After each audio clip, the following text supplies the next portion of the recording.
Welcome to ImproveNation, where we navigate the path to self-improvement. Today, we delve into the world of anger, an emotion we all experience. Anger is a natural human emotion, a spontaneous response to various triggers like stress, frustration, or the feeling of being threatened. It's like a fire alarm, alerting us that something isn't right.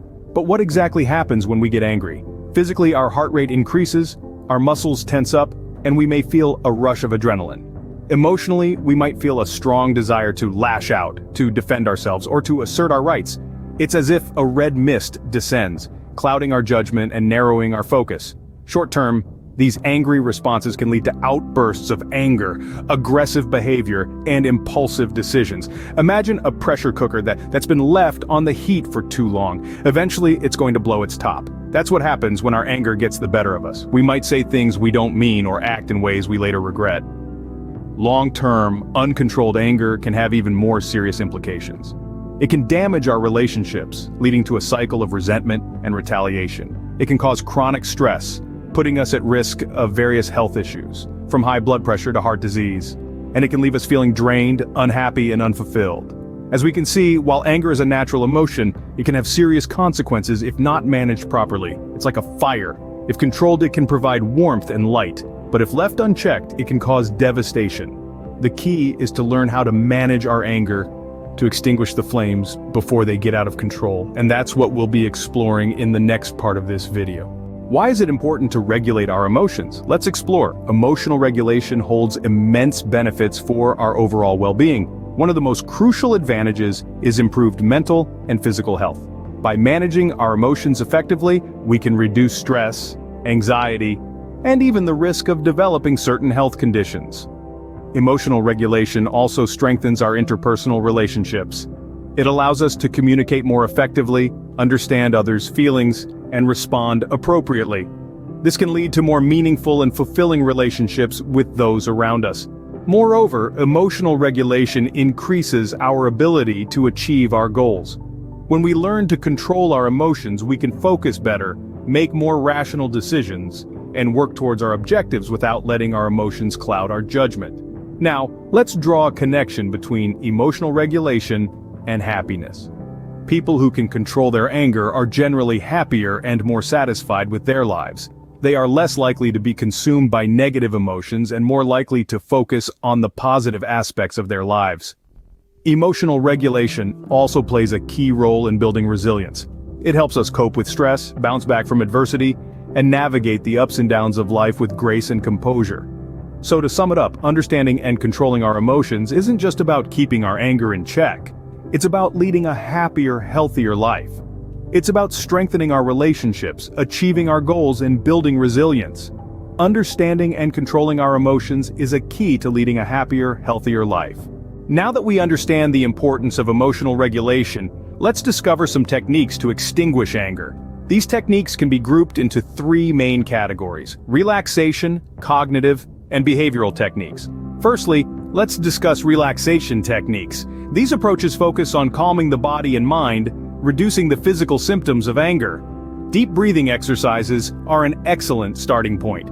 By focusing on your breath, you can help your body to relax and slow down your heart rate, reducing feelings of anger. Meditation is another powerful relaxation tool. It enables us to stay present, preventing us from becoming overwhelmed by our emotions. Yoga, too, combines both physical movement and mindfulness to help release tension and promote calm. Additionally, spending time in nature or listening to calming music can also have a soothing effect on our emotions. Moving on to cognitive techniques, these involve changing the way we think and perceive situations. The first step here is to identify what triggers your anger. Is it a certain person, a particular scenario, or a specific comment? By identifying these triggers, we can start to understand and manage our reactions better. Changing our thought patterns is another cognitive strategy. Instead of focusing on the negatives, we can try to see things from a different perspective, reducing the intensity of our anger. Assertive communication is yet another important cognitive technique.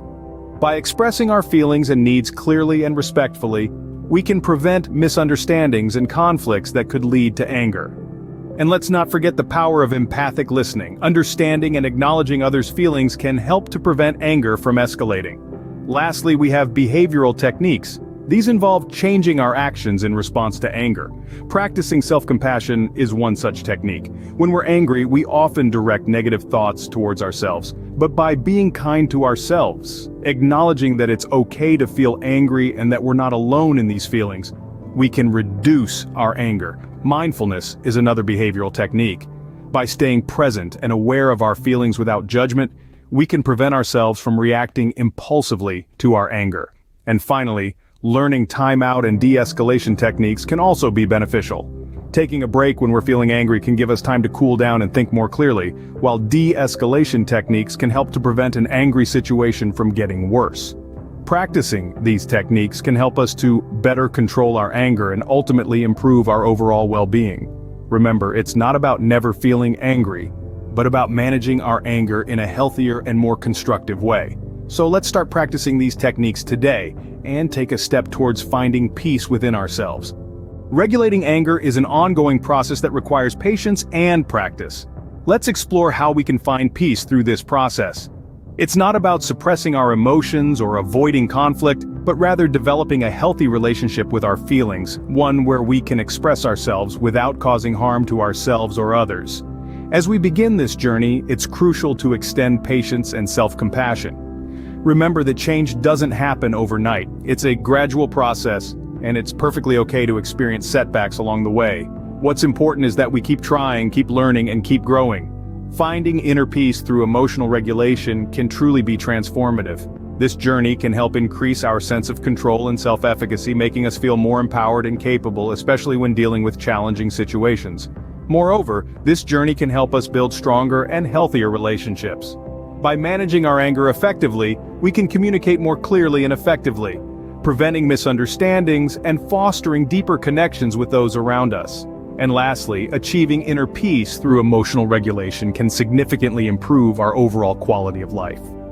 It allows us to experience a wider range of emotions without being overwhelmed, helping us enjoy life more fully and allowing us to navigate life's ups and downs with grace and resilience. Finding peace within ourselves is a journey, but one that is well worth the effort. Let's hear from some experts on the subject of anger and emotional regulation. Daniel Goleman, the author of the groundbreaking book Emotional Intelligence, once said, "Emotional intelligence is the ability to recognize, understand, and manage our own emotions and the emotions of others." This quote underscores the significance of emotional regulation. It's not just about controlling our anger, but also about understanding and managing the emotions of others. Next, Eckhart Tolle, a well-known spiritual teacher, has a powerful take on anger. Anger is a fire that burns your own house. It's a stark reminder that uncontrolled anger harms us more than anyone else. Finally, we have a quote from Nelson Mandela, a symbol of patience and resilience. He said, "Patience is the key to unlocking the door to happiness." This reminds us that patience, a vital aspect of emotional regulation, is integral to our happiness and peace. These words of wisdom remind us of the importance of understanding and controlling our emotions. Thank you for joining us on this journey of understanding and managing our anger. Your engagement helps us create more content that resonates with your self-improvement needs. So don't forget to like, share, and subscribe to the ImproveNation channel. We would love to hear about your experiences with anger and any effective techniques you've found, so please leave a comment below. For more resources, visit the ImproveNation website. Remember, the journey to self-improvement is a lifelong one. Let's navigate it together. Until next time, keep improving.